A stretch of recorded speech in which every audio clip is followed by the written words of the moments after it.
নমস্কার সায়ন্তন, আমি আবার চলে এসেছি আমাদের পার্ট 5 নিয়ে। So this is the part 5 of the blood pressure medicine.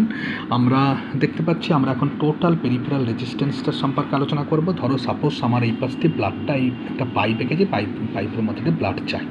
এই ব্লাডটা যাওয়ার পথে কোথায় যাচ্ছে না, ফার্স্ট নম্বর একটা ব্রাঞ্চ এই পাশ দিয়ে যাচ্ছে, সেকেন্ড নম্বর একটা ব্রাঞ্চ এই পাশ দিয়ে প্রবাহিত হচ্ছে, থার্ড নম্বর একটা ব্রাঞ্চ এই পাশ দিয়ে প্রবাহিত হচ্ছে, ফোর্থ নম্বর একটা ব্রাঞ্চ এই পাশ দিয়ে প্রবাহিত হচ্ছে। এবার আমি কী করলাম না, এই টোটাল মেন ব্রাঞ্চটাকে আমি কী করলাম, এখানে সংকুচিত করে দিলাম এবং এই সমস্ত ব্রাঞ্চগুলোকে আমি কী করলাম, সংকোচন করে দিলাম।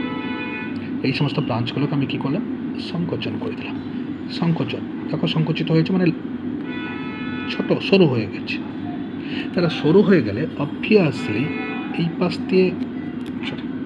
পাশ দিয়ে আগে যতটা ব্লাড যেত কম যাচ্ছে, তাহলে এই পাশ দিয়ে কম যাচ্ছে ব্লাড, এই পাশ দিয়ে কম যাচ্ছে ব্লাড, এই পাশ দিয়ে কম যাচ্ছে ব্লাড, এখানেও ব্লাড কম, এগুলো শরীর সরু হয়ে যায়, তাহলে এখানেও ব্লাড কম আসতে পারে। টোটাল যে ব্লাড ভেসেলের সংকোচনের ফলে ব্লাড প্রেশারের উপর একটা চাপ পড়ছে। আমি বলেছি কি, ব্লাড ভেসেল সংকুচিত হলে ব্লাড প্রেশার মানে ব্লাডের উপর যে চাপ পড়ে তাকে আমরা ডায়াস্টোলিক ব্লাড প্রেশার বলেছি। তাহলে টোটাল ব্লাড ভেসেলগুলো সংকুচিত হওয়ার ফলে ব্লাডের গায়ে প্রবাহিত হওয়ার পথে একটা বিশাল বাধা পাচ্ছে বা চাপ পড়ছে, তাকেই আমরা টোটাল পেরিফেরাল রেজিস্ট্যান্স বলতে পারি। তাহলে টোটাল পেরিফেরাল রেজিস্ট্যান্স মানে resistance of all peripheral, mainly এটা সেন্ট্রাল আর্টারি সঙ্গে খুব একটা সংকুচিত হয় না, কারণ ওখানে তোমার মাসল বেশি থাকে না। বাট পেরিফেরাল আর্টারিগুলোতে অনেকগুলো কিন্তু তোমার বেশি করে মাসল থাকে, তারপরে সংকুচিত হয়। তাহলে resistance of all peripheral vasculatures, blood vessel. তাহলে এই রেজিস্ট্যান্স ইনক্রিজ যখন হচ্ছে, তাহলে টোটাল পেরিফেরাল রেজিস্ট্যান্স যখন ইনক্রিজ হচ্ছে, তখন কিন্তু এই যে চাপটা, এই চাপটা কার উপর ট্রান্সমিট হচ্ছে, ব্লাড প্রেশার উপর ট্রান্সমিট হচ্ছে। তখন কি হচ্ছে, ডায়াস্টোলিক ব্লাড প্রেশার কিন্তু বাড়ছে। তার মানে আমি ডায়াস্টোলিক ব্লাড প্রেশারটাকে কমাতে গেলে আমার এই টোটাল পেরিফেরাল রেজিস্ট্যান্সটাই কমাতে হবে, বা টোটাল ভাস্কুলার রেজিস্ট্যান্সটাই কমাতে হবে। এই টোটাল আর্টারিগুলোকে কী করতে হবে, প্রসারিত করতে হবে, প্রসারিত করতে হবে, প্রসারিত করতে হবে, প্রসারিত করতে হবে। তাহলে প্রসারিত করলে, যখন প্রসারিত এটা হয়ে যাবে, তখন বেশি করে রক্ত যাবে, তখন কিন্তু আর অত চাপ রক্তের উপর তৈরি হবে না, বা আর্টারি কিন্তু রক্তের উপর এত চাপ দিবে না। দেখো, একটা নর্মাল একটা সরু পাইপ, এই সরু পাইপের মধ্য দিয়ে একটা জল পাঠাতে কিন্তু অনেকটা প্রেশার লাগে, বা তোমার সরু পাইপ কিন্তু জলকে যেতে বাধা দেয়, বাধা দেয়। একটা মোটা পাইপ জলকে কিন্তু সহজে পৌঁছে যায়, কোনো বাধা দিচ্ছে না। তাহলে সেই বাধাটার ফলে যে প্রেশার তৈরি হচ্ছে, that is called diastolic blood pressure. তাহলে ডায়াস্টোলিক ব্লাড প্রেশারের জন্য পেরিফেরাল ভাস্কুলার রেজিস্ট্যান্স কমাতে পারবে যে সমস্ত ওষুধ, সেগুলো ব্যবহার করব।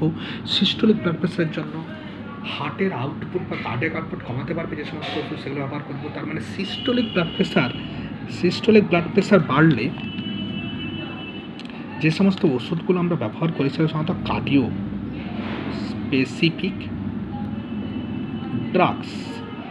এরা কি করছে না, এরা বেসিক্যালি তোমার কার্ডিয়াক আউটপুটকে কমাচ্ছে, দিয়ে কিন্তু কি করছে, সিস্টোলিক ব্লাড প্রেশারকে কিন্তু কমাচ্ছে। সিমিলারলি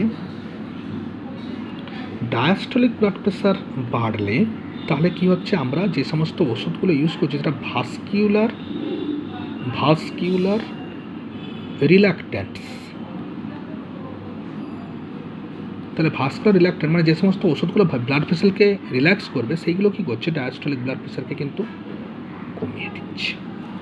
তার মানে আমরা যে সমস্ত হার্টের ম্যাক্সিমাম ড্রাগ খাই, সেগুলো কিন্তু প্রধানত ব্লাড প্রেশারকে কমায়, সিস্টোলিক ব্লাড প্রেশারকে। আর যে সমস্ত আমরা আদার ব্লাড প্রেশারের ওষুধ খাই, সেটা কিন্তু পেরিফেরাল ভাস্কুলার রেজিস্ট্যান্স বা টোটাল পেরিফেরাল রেজিস্ট্যান্সকে কমিয়ে কিন্তু ডায়াস্টোলিক ব্লাড প্রেশারকে কমায়। আরেকটা জিনিস আমি আগের দিন আলোচনা করব,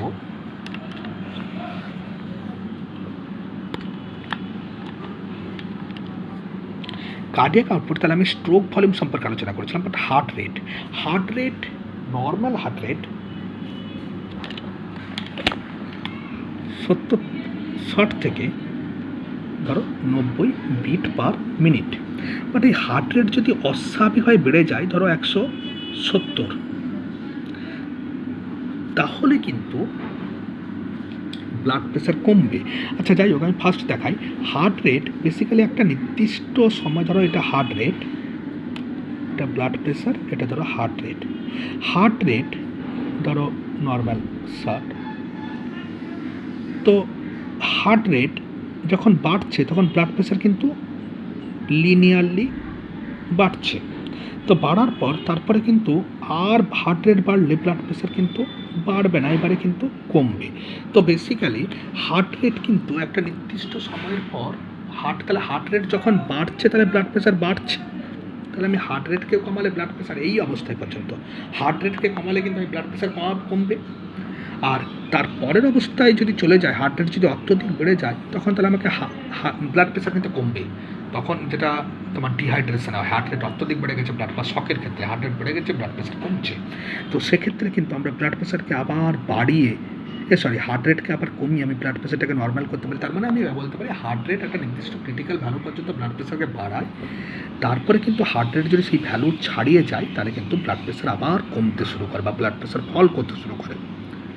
তার ফলে হার্ট রেট এই মিনিমাল ক্রিটিক্যাল ভ্যালু পর্যন্ত আমরা হার্ট রেটকে কমানোর চেষ্টা করব, তার ফলে ব্লাড প্রেশারটা কমবে। তার ফলে হার্ট রেট কমালেও কিন্তু ব্লাড প্রেশারটা কমে একটা নির্দিষ্ট সময় বা ক্রিটিক্যাল ভ্যালু পর্যন্ত। তারপরে যে সমস্ত মেডিসিনগুলো কার্ডিও স্পেসিফিক, সেগুলো কিন্তু হার্টের যেমন কার্ডিয়াক আউটপুটকে কমায়, তেমন হার্ট রেটকেও কমায়। তার মানে হার্ট রেটকে কমানো কথা মেডিকেল টার্মে কোরোনোট্রপিক, আর কার্ডিয়াক আউটপুট কন্ট্রাক্টাইল পাওয়ারকে বাড়িয়ে তাকে আমরা বলি আয়োনোট্রপিক। তাহলে আয়োনোট্রপিক অ্যান্ড কোরোনোট্রপিক এজেন্টসগুলো আমরা কিন্তু বেসিক্যালি সিস্টোলিক ব্লাড প্রেশারকে কমাতে সাহায্য করে। তাহলে আয়োনোট্রপিক এবং কোরোনোট্রপিক নেগেটিভ এজেন্ট, তাহলে নেগেটিভ মানে না, নেগেটিভ আয়োনোট্রপিক এবং কোরোনোট্রপিক নেগেটিভ আয়োনোট্রপিক এবং কোরোনোট্রপিক এজেন্টসগুলো কিন্তু সিস্টোলিক ব্লাড প্রেশারকে কিন্তু কমাতে সাহায্য করে। যেমন খুব কমন ড্রাগ তোমরা মেটোপ্রোলোল, এটা আমরা পরে পড়াবো, বিটা ব্লকার। তো এটা কিন্তু নেগেটিভ আয়োনোট্রপিক এবং নেগেটিভ, তার মানে কার্ডিয়াক আউটপুটকেও কমাচ্ছে, হার্ট রেটকেও কমাচ্ছে, মিলিতভাবে কী করছে, সিস্টোলিক ব্লাড প্রেশারকে কমাচ্ছে। ক্লিয়ার আপ টু এখান পর্যন্ত আজকে। পরের ডেটে আবার দেখা হচ্ছে। যদি তোমরা খুব কম খরচে নার্সিং, প্যারামেডিক্যাল এবং ফার্মাসি পড়তে চাও, 2021 সেশন আমাদের সেন্টারে ভর্তি চলছে। খুব কম খরচে ইমিডিয়েট যোগাযোগ করো 6291086211 ভালো ভালো কনসেপ্ট পেতে, প্রপারলি শিখতে। আমরা এখানের থেকেও যখন আমরা বোর্ডে আরও ভিডিও লেকচার করব তখন আরও বেটারভাবে জানতে পারবে, কারণ নর্মালি সামনে স্টুডেন্ট বসলে আমার কিন্তু আরও বেশি করে টিচিংয়ে প্লেয়ারটা এক্সপোজড হয়। তো আশা করি যদি ভালো লাগে তাহলে শেয়ার করো, সবাইকে বলো আমাদের এই নাম্বারের কথা। যারা নার্সিং পড়বে ভাবছে, যারা ফার্মাসি পড়বে, খুব কম খরচে আমরা কোর্ট এগ্রিমেন্ট করে দিই, তারপরে ঠকে যাওয়ার কোনো ভয় নেই, এবং প্রপার নলেজ দিয়ে পড়াই, প্রপার গাইডেন্স দিয়ে পড়াই। যেখানে ম্যাক্সিমাম সেন্টার আয়ুর্বেদিক, হাতুড়ে এই সমস্ত মানুষদেরকে দিয়ে পড়াই, আমরা সেখানে শিক্ষিত মেডিকেল পার্সোনাল হয়ে আমরা কিন্তু প্রপার নলেজ দিয়ে পড়াই, প্রপার দিয়ে পড়াই, দরদ দিয়ে পড়াই, এবং 100% প্লেসমেন্ট দিয়ে। আমরা বলতে পারি আমরা যে প্লেসমেন্ট দিব সে প্লেসমেন্ট অন্য কেউ দিতে পারবে না, আমাদের কম্পিউটাররা। তো বেসিক্যালি যদি পড়তে চাও ইমিডিয়েট যোগাযোগ করো এই নাম্বারে 6291086211। Thank you very much. আবার দেখা হবে। ভালো লাগলে লাইক করো, শেয়ার করো, আর অবশ্যই আমাদের ইনস্টিটিউটের কথা একটু বলো।